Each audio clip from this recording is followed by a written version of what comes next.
ಅದ್ ಯಾರೋ ನಿನ್ ಫ್ರೆಂಡ್ ಕೈ ಇಟ್ರೆ ಬೆಟ್ಟನು ಬೆಣ್ಣೆ ಆಗೋಗೋದಂತ ಹೇಳು. ಏನಾಯ್ತು? ಸ್ವಲ್ಪ ವೇಟ್ ಮಾಡಕ್ಕಾಗಲ್ವಾ? ದಿನ ಕ್ಷಣ ತರ ಹೋಗ್ತಿದೆ, ಆದ್ರೆ ನನ್ಗೆ ಕ್ಷಣನೇ ದಿನದ ತರ ಹೋಗ್ತಿದೆ. ವೇಟ್ ಎಲ್ಲ ಮಾಡೋದಕ್ಕಾಗಲ್ಲ ಇಂದ್ರಾಣಿ.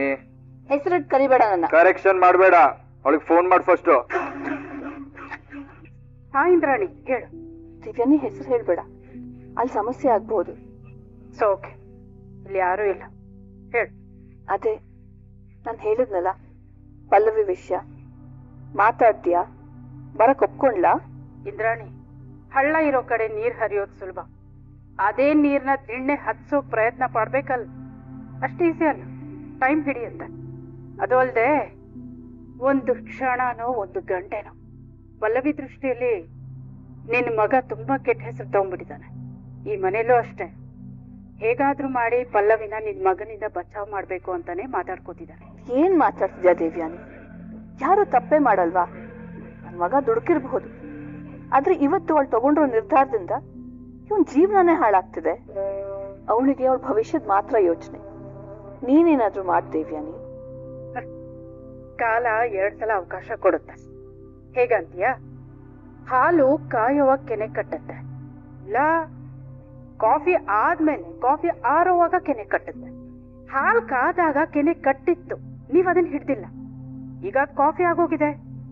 ಸ್ವಲ್ಪ ಆರೋವರೆಗೂ ಕಾಯ್ಬೇಕು, ಕಾಯೋಣ. ಸಮಯ ನೋಡ್ಕೊಂಡು ಯಾವ ಅಸ್ತ್ರ ಬಿಟ್ಟು ಅವಳನ್ನ ನಾನು ಹಿಡಿಬೋದು ಅಂತ ನಿರ್ಧಾರ ಮಾಡಿ.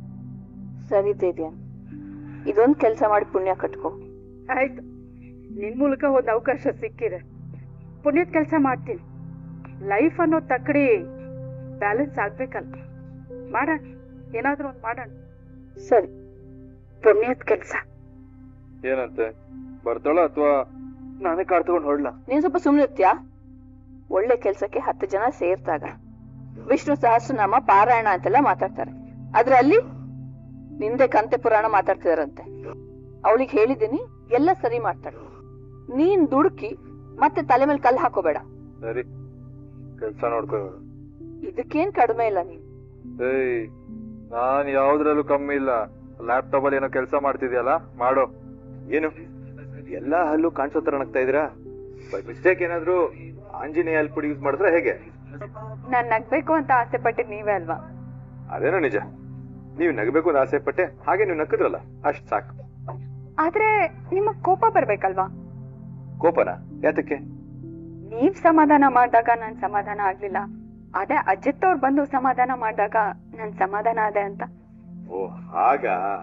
ನೋಡಿ, ಬ್ರೆಡ್ ಯಾವ ಕಡೆ ತಿಂದ್ರೆ ಏನಂತೆ, ಎಲ್ಲ ಒಂದೇ ತಾನೆ.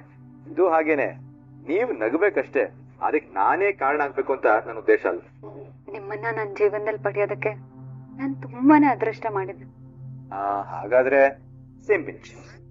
ನೋವಾಗ್ತಿದೆ. ಪಿಂಚ್ ಅಲ್ವೇನ್ರಿ, ನೋವಾಗಲ್ವಾ? ಏನಿದಿಲ್ಲ, ನೀವ್ ಹೇಳೋದಲ್ಲ ಸಾಹೇಬ್ರೆ, ನಾವಿಬ್ರು ಮಧ್ಯೆ ಒಂದ್ ಬ್ರಿಡ್ಜ್ ಇರ್ಬೇಕು ಅಂತ, ಅದಕ್ಕೆ ಮನೇಲಿ ದಿನೆಲ್ಲ ಎತ್ಕೊ ಬಂದ್ಬಿಟ್ಟೆ ನಾನು. ಬ್ರಿಡ್ಜ್ ಇರೋದಕ್ಕೆ ಜಲ್ಲಿಕಲ್ಲು, ಮರಳು, ಮೇಸ್ತ್ರಿ ಇವನ್ನೆಲ್ಲ ಕರ್ಕೊಂಡ್ ಬರ್ಬೇಕಲ್ವಾ? ಇದನ್ನ ಎತ್ಕೊ ಬರೋಕೆ ಸುಸ್ತಾಗೋಯ್ತಪ್ಪ ನನ್ಗೆ. ಸುಸ್ತು? ಏನು ನಂದಿನ ಕೇಳಿ ನಂದಿ ಬೆಟ್ಟನ, ಆಂಜನೇಯನ ಕೇಳಿ ಅಂಜನಾದ್ರಿ ಪರ್ವತನ, ಶಿವನ ಕೇಳಿ ಶಿವಗಂಗೆನ, ಪಾರ್ವತಿನ ಕೇಳಿ ಸಾಹೇಬ್ರೆ, ನೀವ್ ಶಿವ ಪಾರ್ವತಿ ಅಂತಿದ್ದಂಗೆ ನಿಮ್ ತಲೆಗೆ ಏನೋ ಒಳಿತು. ನಿನ್ ತಲೆಗೂ ಏನೋ ಉಳಿದಿದೆ ಅಂದ್ರೆ ಕೇಳಲೇಬೇಕು. ಕೇಳಿ ನೀವು. ಶಿವ ಪಾರ್ವತಿ ಸಾಹೇಬ್ರೆ, ಇಂದ್ರನ ಚಂದ್ರನು ಯಾಕೆ ಬೇಕು ಪಲ್ಲವಿ ಅವ್ರಿಗೆ? ನಮ್ ಶಿವ ಅವ್ರು ಎಷ್ಟು ಚೆನ್ನಾಗಿದೆ, ಅವ್ರಿಬ್ರು ಜೋಡಿ ಎಷ್ಟು ಸಕ್ಕದಾಗಿದೆ. ಶಿವ ಅವ್ರು ನೋಡೋದಕ್ಕೆ ಮಂಡ್ಯ ಕಬ್ಬಿನ ಜಲ್ಲೆ ಇದ್ದಂಗಿದ್ದಾರೆ, ಆದ್ರೆ ನಮ್ ಪಲ್ಲವಿ ಅವ್ರು ನೋಡಕ್ಕೆ ಮೈಸೂರು ಪಾಕ್ ಇದ್ದಂಗಿದೆ. ಜೋಡಿ ಎಷ್ಟು ಚೆನ್ನಾಗಿದೆ ಅಲ್ವಾ ಸಾಹೇಬ್ರೆ? ಆದ್ರೆ ಇನ್ನು ಸೂಪರ್. ನನ್ ಹೆಂಡತಿ. ಎಲ್ರು ಹಾಗೆ ಅನ್ಕೋತಿರೋದು, ಯಾಕೆಲ್ರು ನಮ್ ಸ್ನೇಹದ ಬಗ್ಗೆ ತಪ್ಪಾಗಿ ತಿಳ್ಕೊತಿದ್ದೀರಾ? ನೋಡಿ, ಇದೇ ತರದ ಮಾತುಗಳಿಂದ ಇವತ್ತು ಪಲ್ಲವಿಯವರು ಮನೆ ಬಿಟ್ಟು ಬರೋ ಹಾಗಾಯ್ತು ಅಲ್ಲ. ಎಲ್ರು ಇದೇ ತರ ಮಾತಾಡಿದ್ರೆ ನಾವಿಬ್ರು ಫ್ರೆಂಡ್ಶಿಪ್ ನ ನಾವೇ ದೂರ ಮಾಡ್ಕೊಳ್ಳೋ ಪರಿಸ್ಥಿತಿ ಬರುತ್ತೆ. ನೀವು ತಪ್ಪು ತಿಳ್ಕೊಂಬಿಡಿ. ಆಕ್ಚುಲಿ ನನ್ನ ಹೆಂಡತಿ ಮನ್ಸಲ್ಲಿ ಅನ್ಸೋದನ್ನ ಮೌತಲ್ಲಿ ಹೇಳ್ಬಿಡ್ತಾಳೆ. ತುಂಬಾ ಸ್ಟ್ರೈಟ್ ಫಾರ್ವರ್ಡ್, ಆದ್ರೆ ತುಂಬಾ ಇನ್ನೋಸೆಂಟ್. ನೀವು ಅವಳ ಮಾತಿಂದ ದಯವಿಟ್ಟು ಬೇಜಾರು ಮಾಡ್ಕೋಬೇಡಿ ಪ್ಲೀಸ್. ಅವಳ ಪರವಾಗಿ ನಿಮ್ಗೆ ಏನಾರು ಹರ್ಟ್ ಆಗಿತ್ತು ಅಂದ್ರೆ ನಾನು ಸಾರಿ ಕೇಳ್ತೀನಿ. ನಿಮ್ ಕೇಳ್ತಿದ್ರಂತೆ, ಅದಕ್ಕೆ ತಂದೆ. ಕೊಡಿ. Good night. Good night. ಇಟ್ಕೊಂಡು ನಿಂತ್ಕೋ ಬೆಳಿವರೆಗೂ. ಬಿಸಾಕದನ್ನ. ನೋಡು, ನಾವು ಬೇರೆಯವ್ರ ಮನೆಗೆ ಬಂದಿದ್ದೀವಿ. ನಮ್ಮ ಕಾರಣಕ್ಕೆ ಅವ್ರಿಗೆ ಒಳ್ಳೇದಾಗ್ಬೇಕೆ ಹೊರತು ಯಾವುದೇ ಕಾರಣಕ್ಕೂ ನೋವು ಆಗ್ಬಾರ್ದು. ನೀನ್ ಇಷ್ಟು ಒಳ್ಳೆ ರೀತಿ ತಲೆ ಆಡಿಸ್ತಿದ್ಯಾ ಅಂದ್ರೆ ನನಗೇನೋ ಆಗ್ಬಿಡ್ತೀಯ ಅಂತಾನೆ. ಎಷ್ಟೋ ಸಂಪಾದನೆ ಮಾಡ್ತೀಯ ದೇಶದಲ್ಲಿದ್ದು. ಅಮ್ಮಮ್ಮ ಅಂದ್ರೆ 1 ವರ್ಷ ದುಡ್ದು 2 ವರ್ಷ ಕುತ್ಕೊಂಡ್ ತಿನ್ಬೋದಪ್ಪ. ಆದ್ರೆ ನಿನ್ ಸೌಮ್ಯನ ಮದ್ವೆ ಮಾಡ್ಕೊಂಡ್ರೆ ಜೀವನ ಪೂರ್ತಿ ಕುತ್ಕೊಂಡ್ ತಿನ್ಬೋದು. ನಿಮ್ಮಪ್ಪ ಒಳ್ಳೆ ಗೆಂಡೆ ತಿಮ್ಮಂತರ ತಿನ್ನೋದು ಮಲಗೋದು ಬಿಟ್ರೆ ಇನ್ನೇನು ಗೊತ್ತಿಲ್ಲ ಅವ್ರಿಗೆ. ನೋಡು ಕಾರ್ತಿಕ್, ಇದಕ್ ನಾವೇ ಏನಾದ್ರೂ ಆದಷ್ಟು ಬೇಗ ವ್ಯವಸ್ಥೆ ಮಾಡ್ಬೇಕು. ಕಷ್ಟ ಪಟ್ರೇನೆ ಕಣೋ ಮುಂದಕ್ಕೆ ಸುಖ ಸಿಗೋದು. ನೋಡು, ನೀನ್ ಏನ್ ಮಾಡ್ತೀಯೋ ಎಂತ ಮಾಡ್ತೀಯೋ ನನಗ್ ಗೊತ್ತಿಲ್ಲ. ನೀನಾದಷ್ಟು ಬೇಗ ಇಲ್ಲಿಗೆ ಬರ್ಬೇಕು. ಆ ಸೌಮ್ಯನ ಮದ್ವೆ ಆಗ್ಬೇಕು. ಈ ಮದ್ವೆ ನಿಲ್ಸೋ ಜವಾಬ್ದಾರಿ ನಂದು. ಅದೇ ಹೇಗ್ ನಿಲ್ಲಿಸ್ಬೇಕು ಏನು ಎತ್ತ ಇದೆಲ್ಲ ನಿನಗ್ ಬೇಡದೇ ಇರೋ ವಿಷಯ. ಒಟ್ನಲ್ಲಿ ನಾನು ಹೇಳಿದ್ದನ್ನ ಆದಷ್ಟು ಬೇಗ ಮಾಡು. ಭಾವ, ನನಗೂ ನನ್ನ ಗಂಡನಿಗೂ ನೀವು ಚಿಪ್ ಕೊಟ್ರಿ. ಈಗ ನಿಮ್ ಮನೆಯವ್ರಿಗೆಲ್ಲ ನಾಮ ಹೇಗ್ ಎಳಿತೀನಿ ಅಂತ ನೋಡ್ತಾ ಇರಿ. ಇದನ್ನ ತಪ್ಸೋದಕ್ಕೆ ಯಾರ ಕೈಯಿಂದನೂ ಸಾಧ್ಯ ಇಲ್ಲ. ಸೌಮ್ಯ, ನೀನು ನನ್ನ ಮನೆ ದೀಪ. ಕೊನೆವರೆಗೂ ನೀನು ನನ್ನ ಮನೆನೇ ಬೆಳಗ್ಬೇಕು. ನಮಸ್ಕಾರ. ನಮಸ್ಕಾರ. ಬನ್ನಿ ಬನ್ನಿ ಬೀಗ್ರೆ. ಮತ್ತೆ ಬೀಗ್ರೆ ಹೇಗಿದ್ದೀರಾ? ಫಸ್ಟ್ ಕ್ಲಾಸ್ ಇದೀವಿ. ಸಾರಿ, ಮಾದೇವ್ ಹೋದಾಗ ನಾವು ದೇಶದಲ್ಲೇ ಇರ್ಲಿಲ್ಲ. ಕೇಳಿ ಮನ್ಸಿಗೆ ತುಂಬಾ ದುಃಖ ಆಯ್ತು. ಏನ್ ಮಾಡಕ್ಕಾಗತ್ತೆ ಬಿಡಿ, ನಾನ್ ಪಡ್ಕೊಂಡ್ ಬಂದಿದ್ದೆ ಇಷ್ಟು. ಸೌಮ್ಯ, ಲಗ್ನ ಪತ್ರಿಕೆ ಪೂಜೆ ದಿನನೇ ಮನೆಯೆಲ್ಲ ತುಂಬಿ ತುಡುಕ್ತಾ ಇದೆ. ಬಾ ಬಾಮ್ಮ. ಅಂದ್ಹಾಗೆ ಇವಳು ನನ್ ಫ್ರೆಂಡ್ ಸಂಗೀತ. ನಮಸ್ತೆ. ಅವ್ರ ಯಜಮಾನ್ರು ರಾಮ್ ಅಂತ. ನಮಸ್ಕಾರ. ಇವಳು ನನ್ ಸೊಸೆ ಭೂಮಿ ಅಂತ. ಇವನು ನನ್ ಮಗ ಅಜಿತ್ ಅಂತ ಸಿದ್ಘಟ್ಟ ಪೊಲೀಸ್ ಸ್ಟೇಷನ್ ಅಲ್ಲಿ ಇನ್ಸ್ಪೆಕ್ಟರ್ ಕೆಲಸ ಮಾಡ್ತಿದ್ದಾನೆ. ಪೊಲೀಸ್ ಅವ್ರನ್ನ ನೋಡಿದ್ರೆ ಕಳ್ಳರು, ಕದೀಮ್ರು, ಕೊಲೆಗಾರರು ಮಾತ್ರ ಹೆದರ್ಕೊಳ್ಳೋದು. ತಾವ್ ಯಾಕೆ ಹೆದರ್ಕೋತಾ ಇದ್ದೀರಾ? ನಾನು ಕಳ್ಳನೇ. ಸೌಮ್ಯ ಮನಸ್ಸನ್ನ ಕದ್ದಿದ್ದೀನಿ. ಆ ಕೇಸಲ್ಲಿ ಎಲ್ಲಿ ಒಳಗ್ ಹಾಕ್ಬಿಡ್ತೀರಾ ಅಂತ ಭಯ. ಇವಳು ನನ್ ತಮ್ಮನ್ ಮಗಳು ಮನಸ್ವಿನಿ ಅಂತ. ಯಾರು? ನನ್ ಹೆಸರು ಮೀನಾ ಅಂತ. ಪೂರ್ಣಿಮಾ ಮೇಡಮ್ ಅವರು ಹೂ ತರದಕ್ಕೆ ಹೇಳಿದ್ರು, ಅದಕ್ಕೆ. ಹೌದಾ, ಸರಿ ಒಳಗ್ ಬನ್ನಿ. ಅಯ್ಯೋ ಒಳಗಡೆನಾ? ಪರವಾಗಿಲ್ಲ, ನಾನು ಇಲ್ಲೇ ಇರ್ತೀನಿ. ಅವ್ರನ್ನೇ ಹೊರಗಡೆ ಬರೋದಕ್ಕೆ ಹೇಳಿ ನಾನು ಕೊಟ್ಟು ಹೊರಡ್ತೀನಿ. ಅದು ಅವ್ರು ಸ್ವಲ್ಪ ಬ್ಯುಸಿ ಆಗಿದ್ದಾರೆ, ಅದಕ್ಕೆ ಹೇಳ್ದೆ. ಅಯ್ಯೋ ಹೌದಾ, ಪರವಾಗಿಲ್ಲ ಬನ್ನಿ ಬನ್ನಿ. ಬಂತು ಅನ್ಸತ್ತೆ. ಅಮ್ಮ ಹೂ ತಗೊಳ್ಳಿ. ಕೊಡಮ್ಮ. ಸಂಗೀತ ಒಂದ್ ನಿಮಿಷ ಬಾ. ಹಾ ಹಾ ಪೂರ್ಣಿ, ಹೂವ ಒಂಚೂರು ತಗೋತೀಯಾ? ನೀನ್ ಯಾಕೆ ಹೂವ ತಗೋತಾ ಇಲ್ಲ? ಅದು ಪೂರ್ಣಿ, ತಾಳಿ ಕಾಲುಂಗ್ರ ಮಾತ್ರ ಗಂಡನ್ ಕಡೆಯಿಂದ ಬಂದಿರೋದು. ಅರ್ಶನ, ಕುಂಕುಮ, ಹೂವು, ಬಳೆ ಇದೆಲ್ಲ ನೀನ್ ಹುಟ್ಟಲೇ ನಿನ್ ಜೊತೆ ಬಂದಿದೆ. ಇದನ್ನ ನೀನ್ ತಗೊಂಡ್ರೆ ಯಾವ ಅಪಶಕುನೂ ಆಗಲ್ಲ. ನೀನೇ ತಗೋ. ಬೇಡ ಸಂಗೀತ, ಇದು ಶುಭ ಸಮಾರಂಭ. ಇದ್ರಲ್ಲಿ ನಾನು. ಪರವಾಗಿಲ್ಲ ಅಮ್ಮ, ತಗೋಬಹುದು. ಎಲ್ರೂ ನನ್ನ ಕ್ಷಮಿಸಿ. ಇಲ್ಲಿ ಎಲ್ರೂ ದೊಡ್ಡೋರಿದ್ದೀರಾ. ಚಿಕ್ಕೋಳಾಗಿ ನಾನು ಈ ಮಾತು ಹೇಳ್ತಿರೋದು ಸರಿನಾ ತಪ್ಪಾ ಅಂತ ನನ್ಗೆ ಗೊತ್ತಿಲ್ಲ. ಪರವಾಗಿಲ್ಲ ಹೇಳಿ. ನಮ್ಮ ಮಾವ ನನ್ಗೆ ಯಾವಾಗ್ಲೂ ಒಂದ್ ಕತೆ ಹೇಳ್ತಿದ್ರು. ಇದೇ ತರ ಒಂದ್ ಮದ್ವೆ ಮನೆ. ಆ ಮನೆಗೆ ಎಲ್ರು ತುಂಬಾ ಸಂತೋಷದಿಂದ ಬರ್ತಿದ್ರಂತೆ. ಅಲ್ಲಿ ನಗು, ಖುಷಿ ಅನ್ನೋದು ತುಂಬಿ ತುಳ್ಕಾಡ್ತಿತ್ತು. ಪುರೋಹಿತರು ಪೂಜೆ ಮಾಡ್ತಾ ವೇದ ಘೋಷಗಳನ್ನ ಹೇಳ್ತಿದ್ರಂತೆ. ಅಲ್ಲಿಗೊಬ್ಬ ಒಂದ್ ವ್ಯಕ್ತಿ ತುಂಬಾ ಬೇಜಾರಲ್ಲಿ ಬಂದಂತೆ. ಅಲ್ಲಿ ಇನ್ನೊಬ್ಬ ಇದ್ದಿದ್ ವ್ಯಕ್ತಿ ಅವನ್ನ ನೋಡಿ, ಏ ಯಾಕಯ್ಯ ಇಲ್ಲಿ ಇಷ್ಟೊಂದು ಬೇಜಾರಾಗಿ ನಿಂತಿದ್ಯಾ ಅಂತ ಕೇಳಿದ್ನಂತೆ. ಆಗ ಅವನು ಹೇಳಿದ್ನಂತೆ, ನನಗ್ ತುಂಬಾ ಬೇಕಾಗಿರೋ ವ್ಯಕ್ತಿ ನನ್ನ ಬಿಟ್ಟು ಹೋಗ್ಬಿಟ್ರು. ಅವ್ರನ್ನ ಮಣ್ ಮಾಡಿ ಸ್ನಾನ ಮಾಡ್ಕೊಂಡು ಇಲ್ಲಿಗೆ ಬರ್ತಾ ಇದ್ದೀನಿ ಅಂತ. ಆಗ ಅವನನ್ನ ನೋಡಿ ಅಲ್ಲಿ ಇರೋರೆಲ್ಲ ಕೋಪ ಮಾಡ್ಕೊಂಡು ಸ್ಮಶಾನಕ್ಕೆ ಹೋಗಿ ಇಲ್ಲಿಗೆ ಬಂದಿದ್ಯಾ ಅಂತ ಅವನ ದೂರ ತಳ್ಳಿದ್ರಂತೆ. ಆದ್ರೆ ಇನ್ನೊಂದ್ ಕಡೆ ಪುರೋಹಿತರು ಸ್ಮಶಾನ ರುದ್ರನಾದ ಶಿವನ್ನ ಆವಾಹನೆ ಮಾಡಿಸಿ ಗಂಡು ಹೆಣ್ಣಿಗೂ ಆಶೀರ್ವಾದ ಮಾಡು ಅಂತ ಕರಿತಿದ್ರಂತೆ. ಸ್ಮಶಾನಕ್ ಹೋಗ್ ಬಂದಿರೋ ವ್ಯಕ್ತಿನ ದೂರ ತಳ್ದಿರೋ ಒಬ್ಬ ವ್ಯಕ್ತಿ, ಇನ್ನೊಂದ್ ಕಡೆ ಸ್ಮಶಾನ ವಾಸಿನ ಕರ್ಸಿ ಆಶೀರ್ವಾದ ಮಾಡಕ್ ಹೇಳ್ತಿರೋ ಇನ್ನೊಬ್ಬ ವ್ಯಕ್ತಿ.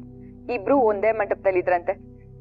ಅಮ್ಮ, ಮೈಲ್ಗೆ ಅನ್ನೋದು ಮನ್ಸ್ಗಷ್ಟೇ, ಮನುಷ್ಯಂಗಲ್ಲ. ನಮ್ಮವ್ರನ್ನ ಕಳ್ಕೊಂಡಿದೀವಿ, ನಾವ್ ಯಾವ್ದಕ್ಕೂ ಸಂಭ್ರಮ ಪಡ್ಬಾರ್ದು ಅನ್ನೋದ್ ಸತ್ಯನೇ. ಆದ್ರೆ ಇದ್ರಿಂದ ಇದ್ಯಾವುದನ್ನು ಮುಟ್ಬಾರ್ದು, ಮುಟ್ಟಿದ್ರೆ ಮೈಲ್ಗೆ ಆಗುತ್ತೆ ಅನ್ನೋದು ಮೌಢ್ಯ ಅಮ್ಮ. ನಾನು ಹೂನ ಕಟ್ಬೇಕಾದ್ರೆ ಈ ಹೂವು ದೇವ್ರ ತಲೆ ಮೇಲೆ ಹೋಗುತ್ತೋ ಅಥವಾ ಹೆಣದ್ ಮೈ ಮೇಲೆ ಇರುತ್ತೋ ಅನ್ನೋದು ನನಗೆ ಗೊತ್ತಿರಲ್ಲ. ಅಮ್ಮ, ನಾನು ವಯಸ್ಸಲ್ಲಿ ಎಲ್ರಿಗಿಂತ ಚಿಕ್ಕವಳು. ನಿಮ್ ಮನ್ಸಿಗೆ ಏನಾದ್ರೂ ನೋವಾಗೋ ತರ ಮಾತಾಡಿದ್ರೆ ದಯವಿಟ್ಟು ನನ್ನ ಕ್ಷಮಿಸ್ಬಿಡಿ. ವಾವ್, ಹೂ ಮಾರಕ್ ಬಂದವ್ರು ಮಾತಾಡ್ದ ಹಾಗಿರ್ಲಿಲ್ಲ, ಹೂವೇ ಮಾತಾಡ್ದ ಹಾಗಿತ್ತು. ಅಯ್ಯೋ ಸರ್, ನಾನ್ ಸ್ವಲ್ಪ ಪೆದ್ದಿ. ನನ್ ಗಂಡ ಸೂರ್ಯ ಅಂತ ಇದ್ದಾರೆ, ಅವ್ರ ಮಾತೇನಾದ್ರು ನೀವ್ ಕೇಳ್ಬಿಟ್ರೆ ಫುಲ್ ಖುಷಿ ಪಟ್ಬಿಡ್ತೀರಾ. ಕರ್ಸಿ ಅವ್ರನ್ನು, ಅವ್ರನ್ನ ನೋಡೋ ಆಸೆ ನನ್ಗೂ ಇದೆ. ಅಯ್ಯೋ ಮ್ಯಾಮ್ ಸಾರಿ, ಅವರು ಸ್ವಲ್ಪ ಕೆಲ್ಸದ ಮೇಲೆ ಹೊರಗಡೆ ಹೋಗಿದ್ದಾರೆ. ಇನ್ನೊಂದ್ಸಲ ನಾನು ಬರ್ತೀನಲ್ಲ, ಖಂಡಿತವಾಗ್ಲೂ ನಾನು ಕರ್ಕೊಂಡ್ ಬರ್ತೀನಿ. ಸರಿ, ಆದ್ರೆ ನೀವ್ ಇಲ್ಲೇ ಇದ್ದು ಊಟ ಮಾಡ್ಕೊಂಡು ಹೋಗ್ಬೇಕು, ಓಕೆನಾ? ಅಮ್ಮ ಸಾರಿ, ನನ್ಗೆ ಸ್ವಲ್ಪ ಕೆಲ್ಸ ಇತ್ತು. ಹಾಗಾದ್ರೆ ಮದ್ವೆ ದಿನ ನೀನು ನಿನ್ ಗಂಡ ಬರ್ಲೇಬೇಕು, ಮರಿಬಾರ್ದು. ಸರಿ, ನೀವೆಲ್ಲ ಇಷ್ಟು ಹೇಳ್ತಿದ್ದೀರಾ ಅಂದ್ಮೇಲೆ ಖಂಡಿತವಾಗ್ಲೂ ಹಾಗೆ ಮಾಡ್ತೀನಿ. ಆದ್ರೆ ಒಂದ್ ಕಂಡೀಷನ್, ನೀವು ಈ ಹೂ ತಗೊಂಡ್ರೆ ಮಾತ್ರ. ಅಮ್ಮ, ಅವ್ರು ಹೇಳಿದ್ದು 100% ನಿಜ. ನೀನ್ ಹೂ ತಗೋ. ಸರಿಮ್ಮ. ಲಗ್ನ ಪತ್ರಿಕೆ ಪ್ರಿಂಟ್ ಆಯ್ತು. ನೆಕ್ಸ್ಟ್ ಏನು? ಏನೂ ಇಲ್ಲಪ್ಪ, ಈ ಲಗ್ನ ಪತ್ರಿಕೆಗಳನ್ನ ದೇವ್ರ ಮುಂದೆ, ಮನೆ ಹಿರಿಯರ್ ಫೋಟೋ ಮುಂದೆ ಇಟ್ಟು ಪೂಜೆ ಮಾಡಿದ್ರೆ ಆಯ್ತು. ಕೊಡು. ಏನ್ ಆ ಕಡೆ ಲುಕ್? ಯಾವ ಕಡೆ ಲುಕ್ಕೋ? ಒಂದು ಕರಿಗಿರಿ ಕಡೆ, ಇನ್ನೊಂದು ಬಿಳಿಗಿರಿ ಕಡೆ. ಏನ್ ನನ್ ಕಣ್ಣು 50 ಕಿಲೋಮೀಟರ್ ದೂರದಲ್ಲಿ ಇದೆಯಾ? ಆದ್ರೆ ದೂರದಲ್ಲಿರೋದನ್ನ ಹತ್ರ ಮಾಡೋ ಯೋಚನೆ ಮಾಡ್ತಿದ್ಯಲ್ಲ. ಅಂದ್ರೆ ಏಯ್, ನನ್ ಪೊಲೀಸು, ನನ್ ಪೊಲೀಸರ ಹೆಂಡತಿ. ಲುಕ್ ಹಿಂದೆ ಏನ್ ಸ್ಟೋರಿ ಅನ್ನೋದು ನಂಗೆ ತುಂಬಾ ಚೆನ್ನಾಗಿ ಗೊತ್ತಿರುತ್ತೆ. ಆದ್ರೆ ನಿನ್ನ ಲುಕ್ ಹಿಂದೆ ಏನ್ ಸ್ಟೋರಿ ಅನ್ನೋದು ಈಗ ಬಾಯ್ಬಿಡು. ಏಯ್, ಶಿವ ಮತ್ತೆ ಪಲ್ಲವಿ ಅವ್ರ ಮಧ್ಯೆ ಏನೋ ಇದೆ ಅಂತ ನೀನ್ ಡೌಟ್ ಪಡ್ತೀಯ?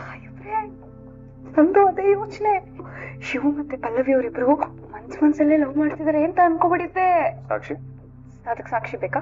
ನೋಡಿದ್ರೆ ಗೊತ್ತಾಗಲ್ವಾ? ಏನ್ ನೋಡಿದ್ರೆ? ಮೋಡನ ನೋಡಿ ನವಿಲು ಗರಿ ಬಿಚ್ಚುತ್ತೆ, ಸೂರ್ಯನ ನೋಡಿ ಭೂಮಿ ಕಂಗಳಿಸುತ್ತೆ, ನಾಗರಾಜನ ನೋಡಿ ನಾಗಿಣಿ ಖುಷಿಯಿಂದ ಕುಣಿದಾಡ್ತಾಳೆ, ದುಂಬಿನ ನೋಡಿ ಹೂವು ಸಂತೋಷದಿಂದ ತೇಲಾಡುತ್ತೆ.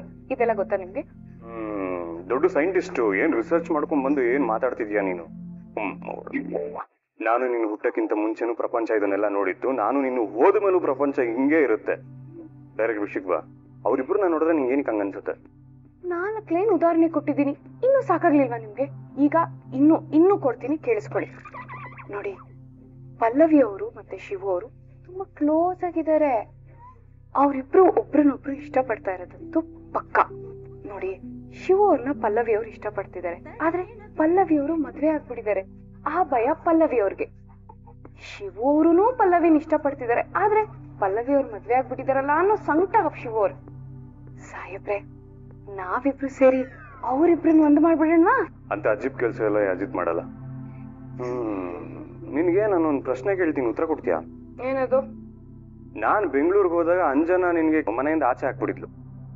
ಆಗ ನಾನ್ ಬರೋಷ್ಟ್ರಲ್ಲಿ ನೀನು ಮಳೆಯಲ್ಲಿ ನಿಂದು ಆ ಲಾನಲ್ಲಿ ಬಿತ್ಕೊಂಡ್ಬಿಟ್ಟಿದ್ದೆ. ಆಗ ನೀನ್ ನನ್ನ ಏನ್ ಅನ್ಕೊಂಡೆ? ನಿಜ ಹೇಳ? ನಿಜನೇ ಹೇಳ್ಬೇಕು. ನಿಜಕ್ಕೂ ನೀವ್ ನನ್ ಪಾಲಿನ ದೇವ್ರು ಅಂತ ಅನ್ಕೊಂಡೆ. ತುಳಸಿ ಪೂಜೆ ಮಾಡ್ಬೇಕಾದ್ರೆ ಯಾವನೋ ಚಾಕು ಇಟ್ಕೊಂಡು ನಿನ್ಗೆ ಚುಚ್ಚಕ್ ಬಂದ. ಆಗ ನಾನ್ ನಿನ್ನ ಕಾಪಾಡ್ದೆ. ಆಗ ನನ್ನ ನೀನೇನ್ ಅನ್ಕೊಂಡೆ? ನೀವು ರಿಯಲ್ ಹೀರೋ ಅನ್ಕೊಂಡೆ ಅಲ್ವಾ? ಯಾಕೆ ಲವರ್ ಅನ್ಕೊಳ್ಳಿಲ್ಲ? ನಾನ್ ನಿನ್ ಮೇಲೆ ಯಾರಾಬಿರಿ ಲವ್ ಮಾಡ್ತಾ ಇದೀನಿ ಅಂತ ಏನಕ್ಕೆ ಅನ್ಕೊಳ್ಳಿಲ್ಲ? ತಲೆ ಕೆರ್ಕೊಂಬೇಡ. ಪ್ರಪಂಚ ದೃಷ್ಟಿಲಿ ನಾನು ನೀನು ಗಂಡ ಹೆಂಡತಿ, ಆದ್ರೆ ನಮ್ಮಿಬ್ರ ಮಧ್ಯ ಏನಾರು ಇದ್ಯಾ? ನೋಡು, ಎಲ್ಲರೂ ಇದ್ದು ಅನಾಥ ಆಗಿರೋ ಪಲ್ಲವಿ ಅವ್ರಿಗೆ ಶಿವ ಅವರು ಆಸರೆ ಆಗಿ ಬಂದಿದ್ದಾರೆ. ಆ ಒಂದು ರೀಸನ್ಗೆ ಪಲ್ಲವಿ ಅವ್ರಿಗೆ ಶಿವ ಅವ್ರನ್ನ ನೋಡಿದ್ರೆ ಖುಷಿ ಆಗತ್ತೆ. ಅರ್ಥ ಆಯ್ತಾ? ಇದಕ್ಕೆ ಲವ್ ಫಿಲ್ಮಿ ಡೈಲಾಗ್ಗಳು. ಆಯ್ತು ಬಿಡಿ, ನೀವ್ ಹೇಳಿದ್ದು ಸರಿ. ನಿನ್ಗೆ ಸುಮ್ನೆ ನಾನು ಹೆಸರಿಟ್ಟಿಲ್ಲ, ಮೆಂಟ್ಲು ಅಂತ. ನೋಡಿ, ಇನ್ನೊಂದ್ಸಲ ಈ ತರ ಯೋಚನೆ ಮಾಡ್ಬೇಡ ಅಂತ ಸ್ವಲ್ಪ ಸ್ಟ್ರಾಂಗ್ ಆಗಿ ಹೇಳ್ತಾ ಇದ್ರೆ ಓಕೆ, ಅರ್ಥ ಮಾಡ್ಕೋತೀನಿ. ಆದ್ರೆ ಇನ್ನೊಬ್ರು ಮೆಂಟ್ಲು ಗಿಂಟ್ಲು ಅಂತೆಲ್ಲ ಅಂದ್ರೆ ಸರಿಗಿರಲ್ಲ. ನಾನು ಇಷ್ಟೆಲ್ಲಾ ಕಿವಿ ಚುಚ್ಚದ ಮೇಲೂ ಇವಳು ತಪ್ಪು ಮಾಡಿದಿರ ಆರಾಮಾಗಿ ಓಡಾಡ್ಕೊಂಡಿರ್ತಾಳೆ ಅನ್ನೋ ನಂಬಿಕೆ ನನಗಂತೂ ಇಲ್ಲ. ನನ್ ಕಣ್ಣು ಇವಳ ಮೇಲೆ ಇರ್ಲೇಬೇಕು. ಒಂದೇ ಬಾರಿ ಚುಚ್ಚಿ ನರಕಕ್ಕೆ ಕಳಿಸುವೆ. ಗಂಬಿಕೆ, ನಾನೇನ್ ತಪ್ಪು ಮಾಡಿದೀನಿ ಅಂತ ನನ್ನ ಕೊಳ್ಳಕ್ ಬಂದಿದ್ಯಮ್ಮ? ಈ ಮನೆಗೆ ನಾನು ಶ್ರೀರಕ್ಷೆ. ನನ್ನ ಶ್ರೀರಕ್ಷೆಯಲ್ಲಿರುವ ಮನೆಯನ್ನು ಹಾಳು ಮಾಡಲು ಹುನ್ನಾರ ಮಾಡಿದೆಯಾ? ಮತ್ತೊಮ್ಮೆ ಈ ಮದುವೆ ನಿಲ್ಲಿಸಲು ನೀನು ಇಚ್ಛೆ ಪಟ್ಟರೆ ನಾನು ಮತ್ತೆ ಬರುವೆ.